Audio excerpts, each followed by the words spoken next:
식구 여러분, 2012년 새해가 밝았습니다. 하나님 아버지 무한한 사랑과 은혜가 여러분 개인과 가정과 또 학업과 생업이 이 한 해 동안 풍성하기를 기원합니다. 또 우리 조국과 한국, 북한 700만 해의 동포들에게도 이 은혜가 풍성한 한 해가 되기를 축원합니다. 우리가 살아가는 이 미국 땅도 이 한 해에 또 11월 6일 날 대통령 선거도 있고 많은 일들이 기다리고 있는데 하나님의 공의와 평화가 실현되어서 이 나라뿐만 아니라 온 세계에 하나님의 그 평화의 빛을 비치는 이 나라가 되기를 진심으로 기도합니다. 음력 설날은 1월 23일인데 우리 양력으로 오늘 설을 맞아서 하나님 앞에 예배를 드립니다. 여러분들 어젯밤에 성부육신 예배 드리고 집에 가셔서 좋은 꿈 꾸셨습니까? 혹시 용꿈이나 돼지꿈 꾸셨습니까? 그러나 우리가 그런 꿈 꾸지 못했다 할지라도 우리에게는 하나님이 주시는 놀라운 꿈, 새로운 꿈, 이 세상 꿈과 비교할 수 없는 그런 꿈이 우리에게 있습니다. 그것이 무엇입니까?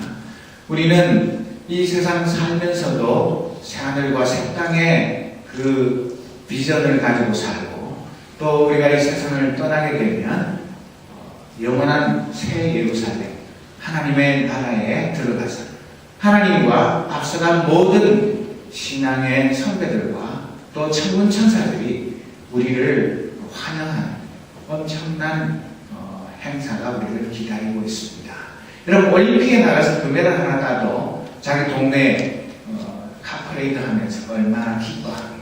하물며 우리가 하나님의 나라의 대표 선수로 열심히 일해서 우리가 금메달을 목에 걸고 하나님 나라에 들어갈 때 하나님 나라에서 우리에게 펼치는 그 퍼레이드는 이 세상의 것하고는 비교할 수 없는 그런 영광스러운 날이 우리 앞에 기다리고 있습니다. 그러니까 우리는 이 세상 살면서 가슴 쫙 펴고 얼굴 좀 펴시고 새해 첫날인데 얼굴에 근심 걱정이 가득하고 어제나 오늘이나 변함이 없다면 우리가 하나님 안에서 새 사람 된 그리고 새해를 맞은 그런 변화와 감격이 없는 것 아닙니까? 그래서 우리는 이 2012년 한 해 동안 로또 복권 당첨되는 그런 개꿈이 아니라 하나님의 더 크고 놀라운 은혜를 누리며 우리가 하나님 안에서 진정으로 기뻐하며 하나님의 사랑으로 성숙하고 성장해가는 그런 한 해가 되기를 바랍니다. 예배 시간에 저하고 눈 맞추지 않는 사람들은 전부 딴 생각하고 밑에서 다른 걸 보고 있거나 그런 사람들입니다. 저 얼굴이 얼마나 잘생겼는지 보시면서 눈을 떼지 마십시오. 전도서 3장 11절에 보면 하나님이 모든 것을 지으시되 때를 따라 아름답게 하셨고 또 사람들에게는 영원을 사모하는 마음을 주셨느니라. 그러나 하나님이 하시는 일의 시종을 사람으로 측량할 수 없게 하셨도다. 그렇게 말했습니다. 여러분 이 세상에 있는 모든 것을 다 가져도 우리 영혼 속에는 빈 공간이 있는데 그것은 무엇이냐면 영혼을 사모하는 마음이 누구에게나 있습니다. 무신론자든 공산주의자든 어떤 사람들 간에 본능적으로 자기 마음에 영혼을 사모하는 마음 이것은 하나님을 만나지 않고는 채워지지 않는 마음입니다. 하나님께서는 사람을 만드실 때 우리 모두에게 이 영혼을 사모하는 마음을 주셨고 또 하나님을 만나야만 그 영혼을 사모하는 마음이 만족하고 기쁨을 누릴 수 있도록 그렇게 만드셨습니다. 그렇기 때문에 우리는 하루살이처럼 그저 대충 살다가 죽고 나면 험하게 없어져 버리는 그런 무가치하고 별 볼일 없는 존재가 아닙니다. 그래서 우리는 비록 이 세상 살 때는 무명한 자, 노발리 취급을 당할지 몰라도 하나님 앞에는 우리 모두 한 사람 한 사람이 가장 소중하고 그리고 하나님이 가장 기뻐하시는 somebody인 것을 우리는 늘 기억해야 합니다. 하나님께서 우리를 이처럼 사랑하셔서 2012년 새해를 주셨는데 여러분들이 새해 첫 신년 예배를 드리러 나오면서 하나님께 어떤 예물을 가지고 나오셨습니까?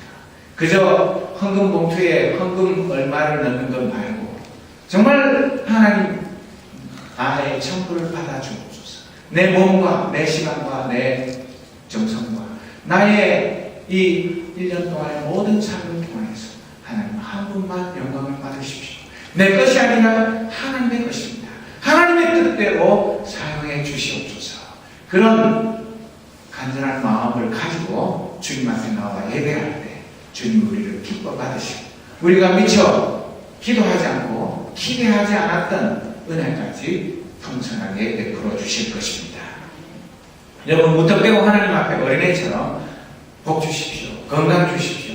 지혜 주십시오. 돈 주십시오. 또 뭐든지 하는 거 잘되게 해주십시오. 그런 것은 철없는 어린아이들이 크리스마스 이브 되면 산타 할아버지가 밤중에 선물 주고 가는 거 기다리는 것과 같습니다. 우리는 어린아이가 되어서는 안 됩니다.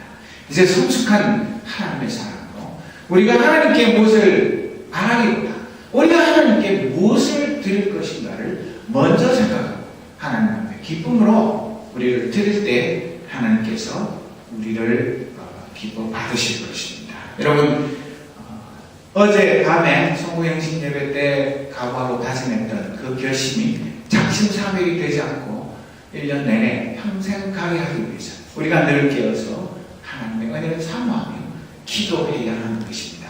그래서 2012년 우리 임마누엘 교회 표가 하나님의 거룩하심, 주님의 거룩하심을 닮아가는 교회입니다. 우리가 주님의 거룩하심을 닮는 것 이게 무엇임이 아닙니다. 숙제가 아닙니다. 어렵지 않습니다. 여러분 이 주님의 거룩하심을 닮아가는 것이 인생에 있어서 가장 행복한 삶입니다. 그리고 우리의 의지와 노력으로 주님의 거룩하심을 닮으려면 너무 힘들고 늘 실패할 수밖에 없습니다. 그러나 성령 하나님께서 우리의 마음을 지배하시고 우리를 다스리시면 우리는 콧노래 부르면서 즐거움, 기뻐하면서 하나님과 동행하는 기쁜 삶을 살아갈 수 있는 것입니다. 그래서 이 세상은 갈수록 악취가 나고 더럽고 추한 것 그런 것들을 좋은 것이라고 거짓말하지만 우리 하나님의 백성들이 하나님의 거룩하심이야말로 이 세상에서 가장 아름답고 가장 행복한 것인 것을 우리가 입술로 증거하는 것이 아니라 우리의 삶을 통하여서 많은 사람들에게 증거하는 그런 2012년 한 해가 되기를 바랍니다. 사도 바울은 뭐라고 고백했습니까? 내가 그리스도와 함께 십자가에 못 박혔나니 그런즉 이제는 내가 사는 것이 아니요 오직 내 안에 그리스도께서 사시는 것이라. 이제 내가 육체 가운데 사는 것은 나를 사랑하사 나를 위하여 자기 자신을 버리신 하나님의 아들을 믿는 믿음 안에서 사는 것이라. 갈라디아 2장 20절에서 그렇게 고백했습니다. 이 고백이 저와 여러분의 고백이 되면 내 속에 살아신 그 주님의 은혜와 능력으로 능히 이 한 해 하나님의 자녀로서 하나님의 거룩하심을 닮아갈 수 있을 것입니다. 여러분 부활을 믿습니까? 부활을 믿습니까? 자신이 없으세요? 내가 죽으면 부활할 것이라고 확신하는 사람 손 한번 들어보시죠. 나는 죽으면 부활합니다. 손 안 든 사람들 아직도 내가 죽으면 부활할지 안 할지 죽어봐야 알겠습니까? 손 내려주십시오. 여러분 우리 신앙의 핵심이 바로 예수 그리스도의 십자가와 부활에 있는 것입니다. 예수님과 더불어 죽어야지만 예수님과 더불어 부활하는 것입니다. 예수님과 더불어 죽지 않은 사람은 절대로 예수님과 더불어 부활할 수 없습니다. 그런데 수많은 크리스찬들이 우리가 조금 전에 사도신경 고백하는데도 부활에 대한 고백을 했지 않습니까?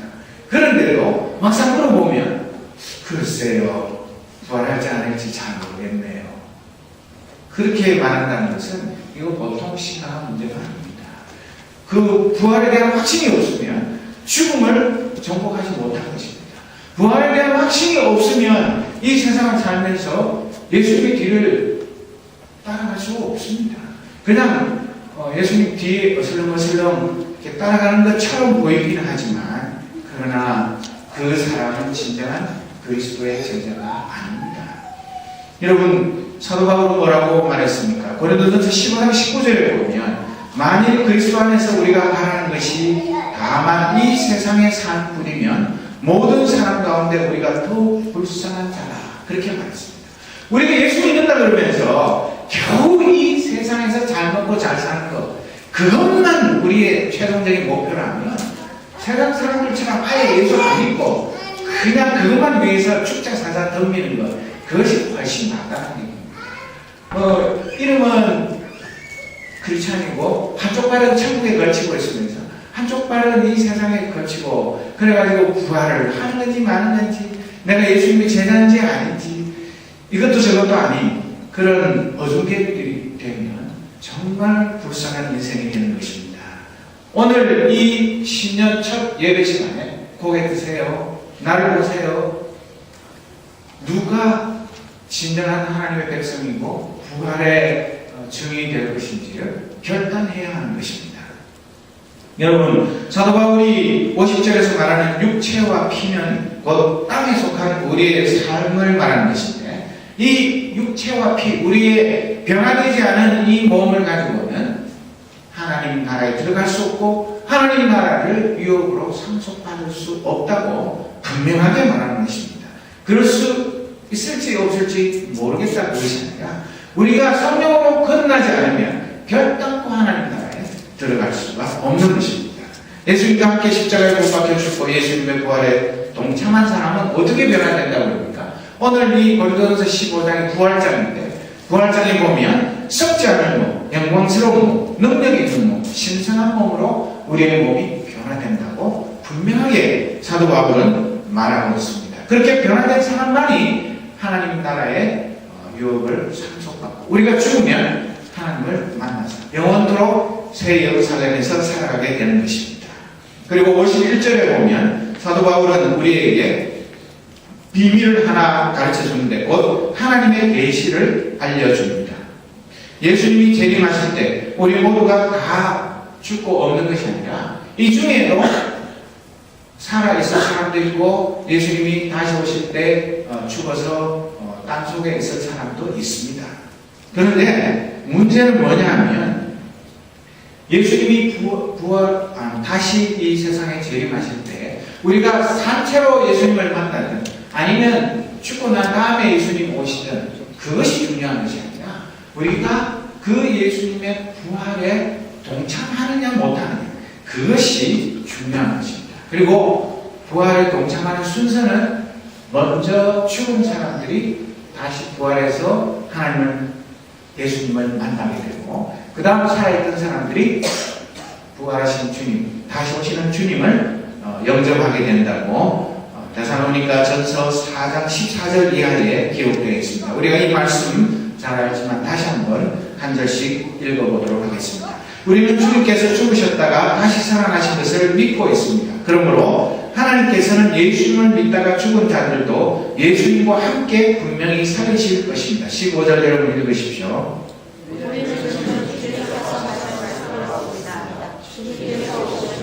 살아있는 자들을 주님과 함께 이를 것이다. 그러나 결코 그날 살아있는 자들이 이미 죽은 자들이라 주님을 먼저 만나지는 못할 것이다. 그날에 주님은 하늘로부터 내려오셔서 천사장의 소리로 하나님의 나팔 소리가 울리는 가운데 큰 소리로 호령하실 것입니다. 그때 그리스도를 믿다가 죽은 자들이 먼저 일어나고 그 살아있던 자들도 하늘과 그리스도로 쏟아올려져 하늘에서 하늘에서 주님을 만나게 될 것입니다. 성경에 분명히 기록되어 있죠. 우리가 성경을 믿죠. 그리고 이 말씀은 사도 바울이 지어낸 얘기가 아니라 예수님이 하신 말씀을 그대로 전한다고 말하고 있는 이 진리의 말씀입니다. 그렇기 때문에 우리는 이 마지막 때에 예수님이 다시 오시면 어떤 일이 벌어질 거를 난 잘 모르겠어, 그것이 아니라 이 말씀대로 그대로 이루어질 것을 우리는 확신하는 것입니다. 순서가 중요한 것이 아니라 우리가 예수님의 그 부활에 동참해서 예수님을 공중에서 영광 중에 영접하느냐 못하느냐, 그것이 중요한 것인데 예수님이 뭐라고 말씀하셨습니까? 누구든지 주여 주여 하고 내 이름으로 기적을 행하고 온갖 일을 많이 했다 할지라도 진정 나의 제자가 아닌 사람은 마지막 때에 나는 널 모른다. 그렇게 말씀하시겠다고 분명히 마태복음 7장 23절에 말씀하셨습니다. 그때 가가지고 주님 왜 나를 모르십니까? 내가 교회 집사를 몇 년을 했고 내가 교회 장로를 얼마 했고 내가 목사로 몇 년을 봉사를 했는데 주님 나를 모르신다 그러면 섭하지요. 그거 아무 소용이 없는 것입니다. 우리가 진심으로 예수님의 십자가와 부활에 동참하는 믿음의 삶을 살아야지만 이 부활에 동참하고 하늘과 새 땅을 물려받게 될 것, 그것을 우리는 분명히 알아야 하는 것입니다. 여러분, 우리가 그냥 교회 다니고 세례받고 예수 믿는다 이런 이름만 가지고 있다고 해서 구원은 따놓은 당상이니까 이제 내 맘대로 살아도 되고 내 맘대로 해도 된다. 천만의 말씀입니다. 성경은 그렇게 가르치지를 않습니다. 하나님이 주신 구원을 이루기 위해 열심히 노력하며 두려움과 떨림으로 늘 힘쓰라고 빌립보서 2장 12절에 말하고 있습니다. 우리가 구원 얻은 것을 의심하라는 것이 아니라 내가 진짜 구원 얻은 하나님의 백성이라면 당연히 내 마음의 구원의 확신이 날마다 샘솟아 나와서 그냥 대충 예수를 믿을 수가 없는 것입니다. 여러분, 사랑을 하는데 진짜 내 사랑이 마음속에 샘솟으면 그 사랑하는 사람을 대충 사랑하게 됩니까? 그냥 대충 만나고 대충 선물 주고 받고 대충 사랑한다고 말하고 그러다 헤어져도 하나도 섭섭한 것도 없고 그런 사랑이 무슨 진짜 사랑입니까? 드라마 같은 데 나오는 사랑만 해도 목숨까지라도 걸고 덤비는데 우리가 예수님이 생명을 버려서 우리를 구원하셨는데 그 예수님의 사랑에 응답하는 것이 고작 그것밖에 되지 않는다면 우리 믿음이라는 것이 얼마나 허무한 것입니까? 그리고 우리는 태어날 때부터 죽을 때까지 단 한순간도 쉬지 않고 죽음과 싸움을 하고 있습니다. 모든 사람들이 죽음 앞에서 벌벌 떱니다. 암이 걸렸다, 무슨 불치병 걸렸다 그러면 이제 죽은 목숨이구나 그렇게 겁을 내지만 그러나 우리는 예수 그리스도 안에서 썩을 몸이 썩지 않은 몸을 입고 죽을 몸이 죽지 않은 몸을 입은 사람들입니다. 그래서 우리는 죽어도 죽지 않는 것입니다. 몸은 죽어도 우리의 영혼은 죽지 않고 우리의 몸은 썩어도 우리는 이미 썩지 않은 몸을 입은 하나님의 백성들입니다. 그것을 어떻게 알 수 있습니까? 예수님께서 십자가에 달려서 우리를 대신해서 죽으시고 그리고 사흘 만에 살아나셔서 많은 제자들에게 구원하신 그 몸을 보여주시고 도마에게는 손가락으로 다 직접 넣어보고 찔러보고 환자봐라. 그러나 보고 믿는 자보다 보지 않고 믿는 자가 복되다고 예수님 말씀하셨습니다. 우리는 예수님의 그 손에 못자국, 옆구리에 참자국, 발에 못자국을 보거나 만지지는 않았지만 그러나 성령 안에서 믿음으로 우리는 그것을 믿습니다. 그렇기 때문에 우리는 그 제자들 직접 본 사람들보다 더 복된 자들인 것입니다. 그리고 예수님은 뭐라고 말합니까? 죽음은 죄의 대가며 죄는 율법을 통해서 드러나는 것. 예수님은 십자가 위에서 우리의 죄의 대가를 다 치우시고 다 이루었다고 선언하셨습니다. 그렇기 때문에 정말 우리는 주 예수 그리스도를 통해서 우리에게 승리를 주시는 하나님께 감사 찬송하면서 살아가는 것입니다. 아직도 고개를 들지 않는 사람들을 고개를 들고 저를 바라보십시오. 저기 고개를 분명히 들고 유미 잘 보세요. 우리는 예수님의 죽음이 우리를 대신한 죽음이요 예수님의 부활이 우리에게 똑같은 효력을 주시기에 부활에 동참하는 것입니다. 예수님의 승리가 나의 승리이기 때문에 죄와 죽음을 이기고 하나님 나라의 상속자가 되는 것입니다. 그런 우리에게는 죽음이 하나도 두려움의 대상이 아니고 단지 우리가 이 세상 살면서 죄의 발목이 잡혀서 죄 때문에 자꾸 미끄러지고 넘어지는 것, 이것을 이기기 위해서 우리가 늘 하나님의 전신갑주로 무장을 해야 되는 것입니다. 그러면 우리가 죄와 죽음을 이긴 하나님의 백성으로서 우리가 어떻게 살아야 된다고 오늘 본문은 말하고 있습니다. 사도 바울은 그 고린도 교회 성도들, 그 고린도 교회의 성도들 자체가 문제투성이들이었습니다. 여러분 고린도 전서를 읽어보면 고린도 교회는 온갖 문제를 골고루 가지고 있는 종합병원과 같은 그런 교회인데, 그런 성도들인데 사도 바울은 뭐라고 부릅니까? 내 사랑하는 형제 자매들아, 그렇게 부릅니다. 여러분, 괜히 듣기 좋으라고 부르는 게 아닙니다. 사도 바울의 진심에서 우러나온 그 문제의 투성인 고린도 교회 식구들을 내 사랑하는 형제 자매들아, 제발 내 말에 귀 좀 기울여다오. 그러면서 뭐라고 얘기합니다. 너희들은 깨지기 쉬운 즐거울 것 같은 거 내가 잘 안다. 너희들끼리 편에 갈라가지고 바울파, 아볼로파, 예수님파, 무슨 파 만들어가지고 서로 자기들이 잘났다고 싸우고, 또 온갖 음행하는 일 때문에 세상 사람들에게 손가락질, 또 우상 제물을 먹어야 되는지 말아야 되는지, 그것 때문에 또 시끄럽고, 결혼을 해야 되는지 말아야 되는지, 뭐 과부는 몇 살부터 어떻게 해야 존경받는 과부인지, 온갖 자질구레한 것들 때문에 늘 티격태격하고 조금도 조용할 날이 없는 그 고린도 교회 성도들을 사도 바울은 진심으로 사랑했습니다. 그러면서 너희들은 그저 깨지면 쓰레기통에 집어넣는 그런 질그릇이나 플라스틱 그릇 같은 존재들이 아니라 너희들 자체는 그럴지 몰라도 너희들 속에 하나님의 본분인 예수 그리스도가 담겨있다. 그렇기 때문에 너희들은 하나님 앞에 존귀한 자들이다. 그렇게 말씀하면서 이 고린도 교회 성도들, 오늘 저 여러분에게 무엇이라고 말합니까? 첫째로는 굳게 서서 흔들리지 말라고 명령합니다. 여러분, 우리 신앙생활 나 자신을 한번 살펴보십시오. 내가 1년 동안 살아오면서 굳게 서서 흔들리지 않은 날이, 그 시간이 얼마나 되는지, 하루에도 좋았다 나빴다 뭐 하나님께 찬송 드렸다가 뭐 화가 나서 펄펄 뛰다가 얼마나 변덕이 죽을 듯합니까? 그런 우리를 향해서 예수 그리스도 안에서 굳게 서서 흔들리지 말라고 명령을 하는 것입니다. 부활이 없다고 가머리설로 깨는 사람들이 그 고린도 교회 안에 많이 있었어. 부활이 어디 있어? 부활이 있으면 내놔. 부활 같은 소리 하지 마. 부활은 없어. 죽으면 모든 게 끝이야. 그러니까 살아있을 동안에 신나게 즐겁게 후회 없이 노세노세 젊어서 노세, 그렇게 사는 게 잘 사는 거야. 죽고 난 다음에 뭐가 있는지 누가 알아. 그런 식으로 많은 사람들의 마음을 헷갈리게 만든 그런 사람들이 있었다는 것입니다. 교회 안에 지금도 그런 사람들 많습니다. 목사님들 중에, 신학자들 중에, 오래 신앙생활한 사람들 중에도 부활? 나 잘 몰라. 그런 거는 나중에 죽어봐야 하는 거지.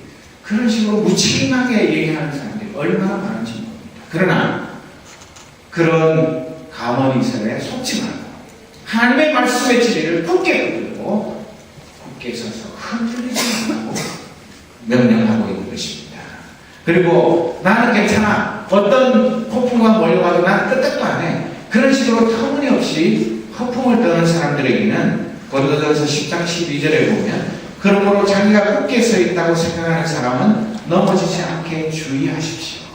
너무 지레밥을 먹고 몸을 사리는 것도 문제지만 신앙으로 무장도 되어 있지 않으면서 잘난 척, 믿음이 굉장히 강한 척 뻐기는 사람들은 언제 넘어질지 조심해라. 금방 떨지 말라. 그렇게 말하고 있는 것입니다. 그리고 고린도전서 16장 13절에 보면 사도 바울은 깨어 믿음에 굳게 서서 용감하고 강건하십시오. 그렇게 권면하고 있습니다. 우리는 거기에 아무도 예외가 없습니다. 목사든 장로든 집사든 평신도 누구든 간에 우리 모두는 하나님 말씀 앞에서 평등한 것입니다. 우리는 굳게 서서 믿음 위에 굳게 서서 흔들리지 않는 그런 믿음을 가지고 살아야 합니다. 갈라디아서 5장 1절에 보면 그리스도께서 우리를 해방시키셔서 우리는 자유롭게 되었습니다. 그러므로 굳게 서서 다시는 율법의 종이 되지 마십시오. 그렇게 말하고 있지 않습니까? 우리는 그리스도를 닮은 온전한 사람으로서 성숙한 크리스찬이 되어야 합니다. 나이 한 살 더 먹고 점점 나이가 들어가면 이제는 자기 모든 삶에 스스로 책임을 져야 하는 것입니다. 언제까지 미성년자로 부모님 그늘 밑에서만 살 수는 없는 것입니다. 그래서 에베소서 4장 14절 이하에 보면 사도 바울은 에베소 교회 성도들에게 뭐라고 권면하고 있습니까? 이제는 더 이상 어린아이가 되어서는 안 됩니다. 파도에 밀려 떠다니는 배처럼 왔다 갔다 하거나 우리를 속이고 유혹하는 온갖 새로운 가르침에 넘어가서도 안 될 것입니다. 그들은 우리를 잘못된 길로 데려갈 뿐입니다. 15절 여러분 읽어보십시오. 사랑으로 죄짓말을 하라고 머리 대신 예수 그리스도를 구하라. 모든 면에서 성령하도록 하십시오. 온몸이 그리스도께 붙어 있으니 각 지체가 서로 도와주고 각자 맡은 일을 잘 해내도록 하십시오. 그러면 온몸이 건강하게 성장하여 사랑 안에서도 튼튼히 서게 될 것입니다. 정말 우리가 이렇게 살아야 되지 않습니까? 우리가 언제까지 영적인 어린아이가 되어서 다른 성도들의 근심 걱정거리가 되고 아이고 저거 언제 철 들려나? 여러분 철 언제 든다 그럽니까? 남자들은 군대 가야 철 들고 여자들은 시집 가서 애 낳아봐야 철 든다 그럽니다. 그런데 우리 속담에 무슨 말이 있습니까? 환갑이 되어야 철든다. 또 철들자 노망한다. 뭐 여러 가지 많은 말이 있습니다. 우리는 빨리 철들어야 됩니다. 신앙의 철이 들어야 됩니다. 신앙에 성숙한 사람이 되어야 됩니다. 그래서 신앙이 연약한 식구들을 손을 잡아서 이렇게 세우고 그들이 비틀비틀할 때 붙들어주고 그들이 낙심할 때 이렇게 세울 수 있는 그런 능력 있는 하나님의 백성들로 살아야 하는 것입니다.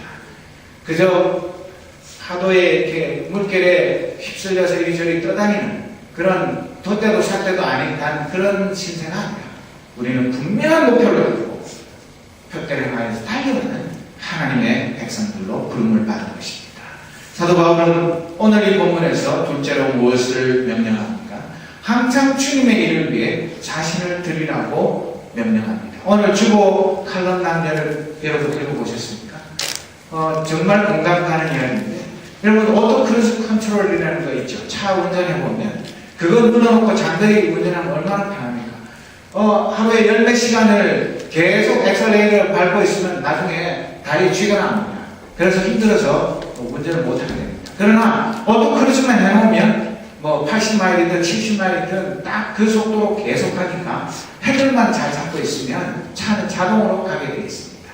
그것은 좋은데 우리 신앙생활을 하는 데 있어서도 오토크루즈 딱 눌러놓고 남들 하는 것만큼 속도 제한해가지고 경찰한테 스피드 위반 딱지 안 뗄 만큼만 딱 정해놓고 그냥 룰루랄라 휘파람 불면서 그렇게 하는 것이 하나님이 원하는 신앙생활이 아닙니다. 그것도 안 하는 사람들이 있지만 사실은 우리는 카레이스 하는 선수들처럼 우리가 절대 질주를 하는 거죠. 0점 몇 초 차이에 1등, 2등이 갈리기 때문에 우리는 죽을 힘을 다해가지고 여러분들 자동차 경주하는 거 보십시오.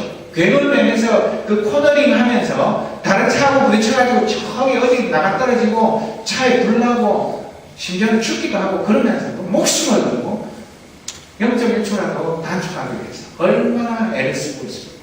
우리 신앙생활도 사실은 이런 식으로 전력 질주하는 그런 신앙생활이 되어야 되는데 느슨해가지고 남 눈치 이렇게 보면서 내가 뭐 괜히 잘난 척하고 열심히 했다가 괜히 다른 일도 다 너 잘하니까 너만 열심히 해 그렇게 하면 나만 손해다 그런 어리석은 생각을 하면서 군대 생활할 때 중간만 가라 앞에 가도 얻어터지고 뒤에 쳐져도 손해고 그러니까 항상 중간에 가면 별 탈이 없다 그런 약박한 처세술을 가지고 신앙생활하는 것입니다. 우리의 전부를 하나님을 위해서 드려서 충성을 다하라 그랬는데 여러분 오해하지 마십시오. 이 말을 오해하면 공부도 하지 마라. 직장도 다니지 말고 가정도 돌보지 말고 오직 그냥 24시간 교회 살면서 먹고 자고 교회에서 시키는 일만 열심히 해야 된다. 그것이 이 말씀이 가르치는 것이다. 그런 거는 이단들이 많이 합니다. 구원파라든지 많은 이단들은 직장 그만두고 가정도 그만두고 모든 것 다 그만두고 보따리 싸가지고 돈 챙겨와가지고 그냥 거기서 먹고 자고 자기가 시키는 일만 해라. 그렇게 말하는 것이지만 성경이 말씀하시는 항상 주님의 일을 위해서 자신을 드리라는 것은 결코 그렇지 않습니다. 이것은 앞에 말한 믿음에 굳게 서서 하나님의 말씀대로 충성하는 자에게는 하나님께서 성령을 통해서 지혜를 주십니다. 그래서 가정일과 직장일과 학업과 또 사회생활 이 모든 것들이 조화를 이루고 내가 어디에 얼마만큼의 시간과 얼마만큼의 정성과 얼마만큼의 물질을 투자해야 할 것인지 그것을 하나님께서 가르쳐 주십니다. 그래서 어느 한쪽에 너무 치우쳐가지고 가정을 등한히 해가지고 가정에서는 집에 가면 맨날 부부싸움하고 밖에 나오면 천사로 칭찬받고 교회에서는 1등 1분이라고 칭찬받는데 남편이 아내를 향해서 온갖 저주를 퍼붓는 그런 것은 항상 주님의 위를 위해서 자신을 드리는 사람이 아닙니다. 아주 멍청한 사람입니다. 공부 안 하고 학생이 교회 일만 한다고 밤낮으로 그냥 죽으라고 뛰어다녀가지고 대학도 떨어지고 재수하고 대학 가서도 성적 형편없게 나와가지고 유급당 그런 것이 항상 주님의 위를 위해서 자신을 드리는 것이 아닙니다. 자기의 본분을 잘 알고 하나님이 자기에게 주신 은사 하나님이 나에게 맡기신 소명이 무엇인지 그것을 분명히 깨달은 상태에서 내게 주신 그 시간과 재능과 물질을 잘 사용해서 하나님을 기쁘시게 하고 내 몸도 잘 돌고 내 가정과 내 부모님, 내 형제들 내 주위에 있는 이웃들을 두루 사랑하는 그런 하나님의 사람으로 살아가는 그것을 이 말씀은 가르쳐주고 있는 것입니다. 여러분 정말 우리가 하나님을 위해서 얼마나 최선을 다하고 있는가 생각해보면 피해거리가 얼마나 많습니까? 나는 학생이야. 기말고사도 되고 뭐도 되고 뭐 숙제도 많고 뭐도 나는 직장생활하고 가정생활하고 해야 돼. 집에 오면 집에 일 받고 또 직장이니까 해야 돼. 뭐 핑계거리는 찾으면 얼마나 많습니까? 그러니까 나중에 내가 몸도 좀 한가롭고 경제적으로 여유가 있고 모든 면에서 다 갖춰졌을 때 그때는 내가 열심히 일할 거야. 지금은 아니야. 지금은 나 말고 그런 거 다 갖춰진 사람 열심히 하고 나는 그냥 뒤만 졸졸 따라가면서 생색만 내는 그런 것 그것을 하나님은 원하시는 것이 아닙니다. 정말 우리의 중심을 아시는 하나님 우리가 과거의 두 랩돈을 기뻐하시던 그 주님을 생각한다면 남이 볼 때에는 어떻게 보든지 간에 내가 정성을 다해서 내가 진심으로 우리 주님을 사랑하는 마음으로 나의 시간과 물질과 나의 재능을 주님을 위해서 사용하면 하나님은 그것을 기뻐 받으시는 것입니다. 내 주 예수 주신 은혜 한없건만 내 주 앞에 이 적은 것 다 드리니 주 예수여 내 정성을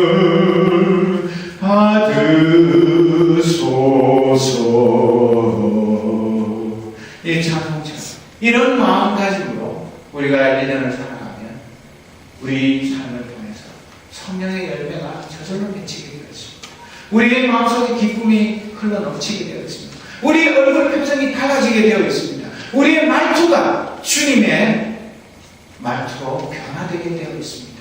비록 우리가 부족하고 내가 자주 실패할지라도 우리의 마음속에 진정으로 주님을 사랑하는 마음이고 하나님을 항상 제일 최우선순위에 두는 그런 삶을 살 때 어떻게 하나님께서 그런 사람에게 복을 주시지 않겠습니까? 어떻게 그런 사람에게 하나님께서 건강과 지혜를 주시지 않고 물질을 주시지 않겠습니까?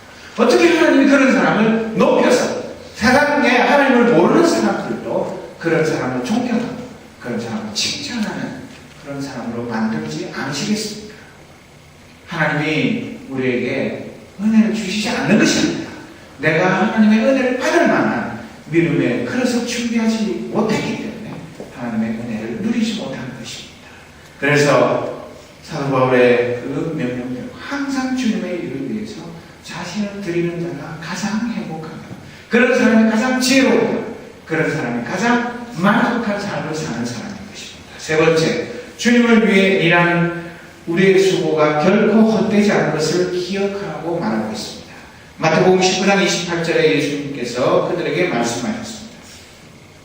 내가 너희에게 진정으로 말한다. 나를 따라오는 너희들은 인자가 영광의 보좌에 앉는 새 시대에 12보좌에 앉아 이스라엘 12부족을 심판하게 될 것이다. 29절 여러분 같이 읽읍시다. 나를 위하여 집, 형제와 자매, 부모와 자식, 그리고 밭을 버리는 사람은 몇 배로 보상을 받을 것이며 영원한 생명을 얻을 것이다 라고 말씀하셨습니다. 여러분, 우리에게 주님을 위해서 충성할 수 있는 기회가 무한정 있는 것 아닙니다. 아무 때나 내가 골라서 주님께 충성을 다할 수 있는 것이 아니라 기회가 지나가기 전에 우리가 이 기회를 잘 붙들어야 하는 것입니다. 세월을 아껴서 주님을 위해서 충성을 다해야 합니다. 날이 갈수록 세상은 악하여져서 하나님을 대적합니다. 바울 사도는 디모데후서 4장 6절 이하에 정말 놀라운 신앙 고백을 했습니다. 우리 모두 이런 고백을 하게 되길 바랍니다. 나는 이미 하나님께 내 삶을 바쳤고 이제는 이 땅을 떠날 때가 되었습니다. 나는 선한 싸움을 싸웠고 내가 달려가야 할 일도 끝냈으며 믿음도 지켰습니다. 이제 내게는 영광의 멸류관을 받는 일만 남았습니다. 그 멸류관은 하나님과 함께하며 의롭게 살았다는 표시로 주시는 상입니다. 주님이 바로 정의의 재판관이시기 때문에 마지막 그날에 주님은 내게 멸류관을 주실 것입니다. 또한 나뿐만 아니라 주님이 다시 오시기를 간절한 마음으로 기다리는 모든 사람에게도 주실 것입니다. 이 생명의 멸류관은 사도 바울에게만 주는 것이 아닙니다. 누구나 사도 바울과 같이 최선을 다해서 주님을 섬기는 자에게 똑같이 주시겠다고 분명히 약속하셨습니다. 여러분, 우리가 이 세상 떠나서 하나님 앞에 섰을 때 우리가 무엇으로 주 앞에 설 수 있습니까? 우리가 하나님께 아무것도 받은 것 없고 턱걸이로 간신히 구원을 얻었다면 얼마나 부끄럽겠습니까?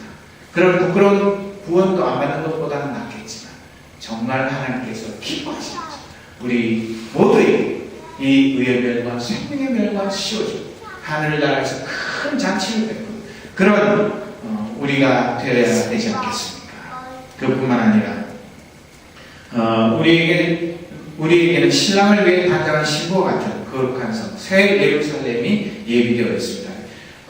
요한계시록 22장에 보면 우리는 그곳에서 하나님의 얼굴을 볼 것이며 우리의 입 안에는 하나님의 이름이 기록될 것입니다. 그곳에는 밤도 없고 등불이나 햇빛이 필요 없을 것입니다. 주 하나님께서 우리의 빛이 되시고 우리는 거기서 영원히 왕처럼 살 것입니다. 이런 엄청난 하나님의 나라가 내 것입니다. 그렇기 때문에 우리는 이 세상에서 조금도 움츠러들 필요가 없고 우리가 조금도 두려워할 필요가 없는 것입니다. 정말 우리에게는 이런 상급이 약속되어 있고 또 히브리서 10장 6절에 보면 믿음이 없이는 그 어느 누구도 하나님을 기쁘시게 할 수 없습니다. 하나님께 나오는 자는 그가 계시다는 것과 그를 찾는 자들에게 상 주시는 분이라는 것을 믿어야 합니다. 그렇게 말하고 있습니다. 우리는 그저 아무 상에 대한 욕심도 없고 그저 열심히 하다 보면 되겠지만 그런 것 신앙 좋은 것 같습니다. 우리가 공부를 해도 열심히 하고 또 사업을 해도 최선을 다하듯이 하나님 나라에 믿음의 경주를 하는데도 월계관을 받기 위해서 죽으라고 뛰어야지 그저 꼴찌만 면하면 다행히 그런 희미한 신앙을 가지고 사는 저와 여러분이 되어서는 안 될 것입니다. 그래요. 정말 2012년 이 한 해 동안 이 오늘의 말씀의 제목처럼 항상 주의 일에 힘쓰는 자 그런 사람을 하나님은 기뻐하시고 그런 사람에게 큰 은혜를 베푸시고 성령 충만하고 주셔서 날마다 기뻐하며 즐거워하며 찬송하며 살게 하시고 연말이 될 때에 하나님께서 우리 눈에는 보이지 않지만 하늘의 상급으로 풍성하게 갚아주실 것입니다. 그 소망 가지고 이 하나님을 힘차게 달려가는 모든 거룩한 하나님의 백성들이 되시기를 주님의 이름으로 축원합니다. 기도하겠습니다.